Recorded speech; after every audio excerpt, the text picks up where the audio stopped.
Hello people, hope you're all having a fantastic day. In this video, I'm going to share about the big decision that you are going to make and talk more about the decision making process of coming to Canada. Please do watch this video till the end and please like, share and subscribe to our YouTube channel. Okay, so let's start now. So immigrating or moving to a different country can be a very difficult and risky decision to make if one is not prepared. So therefore, make sure you take the sufficient amount of time and do not rush through these decisions. Check through all the categories that come into place and why you want to move to Canada. Make sure you have a good answer to that. Other than this, you should also do some research and homework to support your decision. Now, a big alert is research does not mean asking for opinions on Facebook group. To some extent, it is okay, but completely something based completely on information on Facebook is not recommendable, as it can lead to a decline in your permanent resident application or your student visa or something. Based on my experience, I have seen that the decisions to immigrate to a different country is primarily it is based on friends moving to a different country. Usually it's like Canada or Australia. Families or relatives in a particular country, and the third reason, which is again a very common reason, is nothing is working out in your home country. So you do not have any job development, or there is no salary growth or something. The fourth reason is the quality of life better in a particular country. But these are the like four common reasons for which people move to a different country. There can be other factors as well. So in this video, I'm going to talk about more about the big decisions you would need and to make whether or not to immigrate to Canada itself. Immigrating to Canada, it involves a lot of expenses. So therefore, you should, when you start the process, you should be 100% sure that you want to move to Canada and you do not lose that money. There have been many cases where people have moved back to their home country because they could not adjust here in Canada, because they did not find a suitable job, or because of the weather, some because their spouse could not adjust, and many other reasons. In all these cases, these people have just lost money, and which should not happen with you. The following three questions will help you to somewhat, determine whether or not you should immigrate to Canada. So the number one question is, ask yourself why you would like to move to Canada. So keep on asking what is the the reason why you move to Canada. The second question is, can you manage the finances and are well aware of the process and stress involved? A major thing in the process for immigrating to Canada is managing your finances and the stress level, because it can be a really stressful process. And the third and the last question, it's not the last question, but the three most, the third question is, are you able to, are you aware of the initial struggles of an immigrant, and are you prepared to face those struggles? Other than these three factors, there are multiple other factors as well, which I would go one by one, which will help you to make that decision. So, the other factors are, number one, spouse and family. This is a very important thing which needs to be taken very seriously. Moving to Canada will somewhat or the other affect your parents, your spouse, your kids. So make sure this decision, before making this decision, you discuss with them elaborately and why you want to move to Canada, and they do agree with your decision. Moving to a Canada should be a joint decision and not a single person's wish or decision. The second is the cold winter. So the temperature, it drops to a negative 30 or 40 degrees Celsius easily. If you're planning to stay in Alberta or Saskatchewan or Prince Edward Islands, they have long, harsh winters. So like this year in 20 like last year in 2019, the winter in Alberta started as early as late September, and it's still on. So it's a huge chunk of the year which has this winter months in Alberta. But don't worry, with proper protection you can definitely beat the cold. The third thing, which again need to see, is the cultural difference. So, can you adjust to the new way of life, doing everything on your own, from groceries to laundry to cleaning your house, etc. Everything you have to do it on your own, unless you're like super rich and you can get all those maids or housemates here. But it's very costly to get one of them. The fourth is homesickness. So once you come to Canada, at least you should have no plans to visit your home country for at least about a year, because it takes about a year or so to to get settled here, completely know the country well, also to manage your finances, because initially when you would come you would not have that inflow of income, you would just have expenses.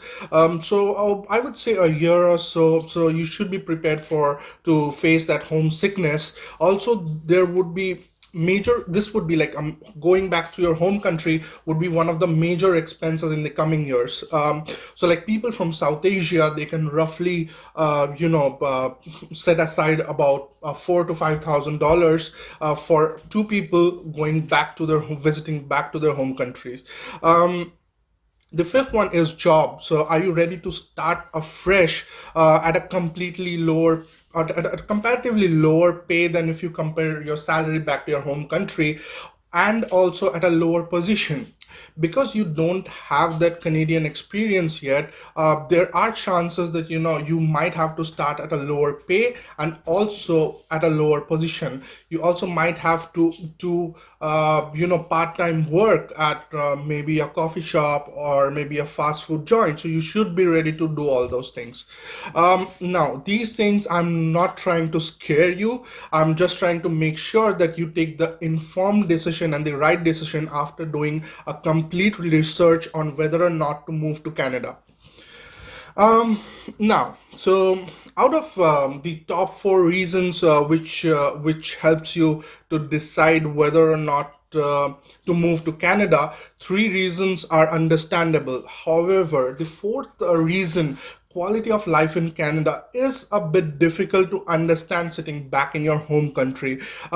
So I'll help you to understand what does quality of life mean in Canada. So let's talk about the quality of life in Canada and what does it actually mean by a better quality of life in Canada. The first one is equality.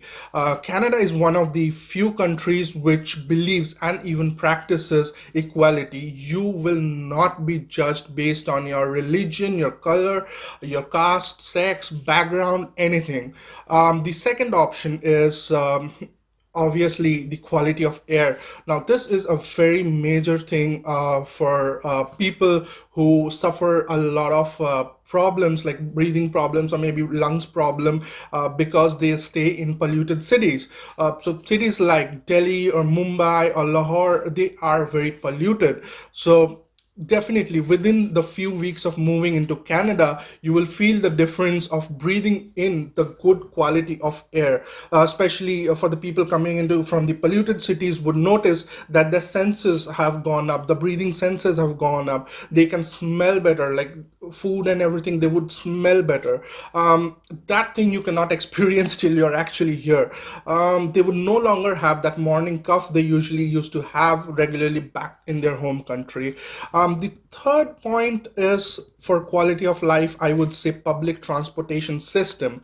Uh, I would not say that public transportation system in Canada is great, but definitely it is not great as Europe, but definitely good. And cities like Toronto or Vancouver is vastly spread out and operates till late night. I personally find it safe. I take the public transport all time, so I personally find it very safe. The other is the work-life balance. That is a very important thing which Canada gives you or offers you. So in Canada, an 8-hour shift is an 8-hour shift. Unlike back in our home countries where a 8 or 9 hour shift would definitely complete in like 11 hours. So this ensures that, this 8-hour shift ensures that you have more time for your family and you have more time with your kids and parents and all this stuff. The fifth point is a free library system in Toronto. I'm based in Toronto, so I know about the free library system here. The Toronto has one of the best public library systems in the world, and these libraries are scattered all over the city. Some of the libraries are huge, and the facilities include borrowing books, DVDs, magazines, language classes, internet, printouts, and most of it is free. If it's charged, it's a very small amount. Um, then the sixth point is for quality of life would be water. So you definitely know that Canada has the largest amount of freshwater reserve in the whole world. So you would never have that water crisis in the world, and definitely you would know that water is a global crisis right now. So that you would find in abundance in Canada. The community centers. Okay, so the seventh point is it's one of the best places to know the people from your neighborhood, to network are the community centers around your home, where would you stay. The eighth point is I would say the affordability of goods. So electronic items like top-end smartphones, top-end smart watches, TVs are really affordable if you compare your salary here and back home. Back home, you would might not have imagined buying a S10 Plus or buying a Samsung 65-inch or 75-inch TV, but here that is affordable for you. The ninth point is fuel and diesel prices. So fuel and diesel is cheaper in Canada than usually it is back in your home country. This is due to the large number of the deposit of oil reserves that we have in Canada at present. Um, this list just goes on. So it's like the 10th point is the 911. This is the emergency helpline system, and it is very effective. It's you can call them for medical attention, you can call the cops, a fire brigade, and it's 24/7. So just dial 911 and you would have someone to help within 5 to 10 minutes. The free education. So education is free for all Canadians, for all students in Canada till high school, and that is why Canada is regarded as one of the most educated countries in the whole world. Healthcare. Canada has a government funded healthcare system, and healthcare like doctor visits, it's different in different provinces, but usually doctor visits, medical tests are free. Then there is the better public safety, the pension system, the maternity leave benefits. So just to go over the pension system, it's Canada has a pension system in place where people who have worked in this country for 20 years and more get pension from the government from for the remaining of their life from I think it's 65 years of age. The maternity leave benefits is something that the government provides. Another great initiative. So one can receive up to 15 weeks of paid benefits, which is 55% of your earnings to a maximum of $573 a week. This is obviously followed by parental benefits, which is for another 40 weeks. So it technically like half of the year or to a year you are eligible for these benefits.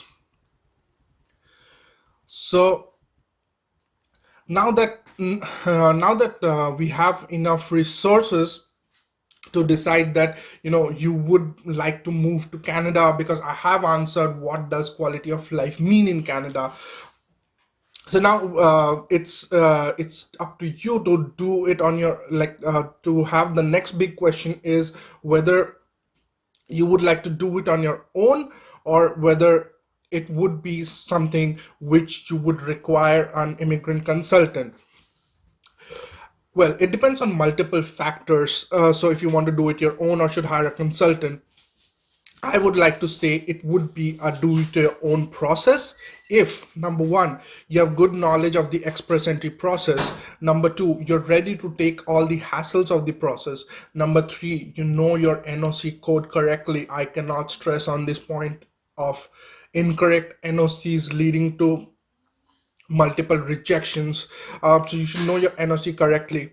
The number fourth is you should know what additional documents are required and you need to attach to your PR consultant, to a PR application, sorry. An immigration consultant is just like a good financial advisor. If you're hiring an immigration consultant, make sure you hire a good one. This is something you do not want to compromise on. Trust me, there has been so many different rejections due to people going for a cheaper immigration consultant or asking for friends. But yeah, definitely, it is a do your own process. I would say if you know the process, I did it on my own. I did the process on my own. But still, if you're not ready to take the hassles, go for a consultant and go for a good one. Take the reviews from people who have already used the consultant services. So yeah, that is basically all for today and hope you enjoyed this video. Let me know in the comment section below which part you find helpful, and do subscribe to this channel. Click on the bell icon to get notified every time I upload a new video. Also, do follow us on our Facebook and Instagram pages, Infectious Travel. Until next time, adios amigos.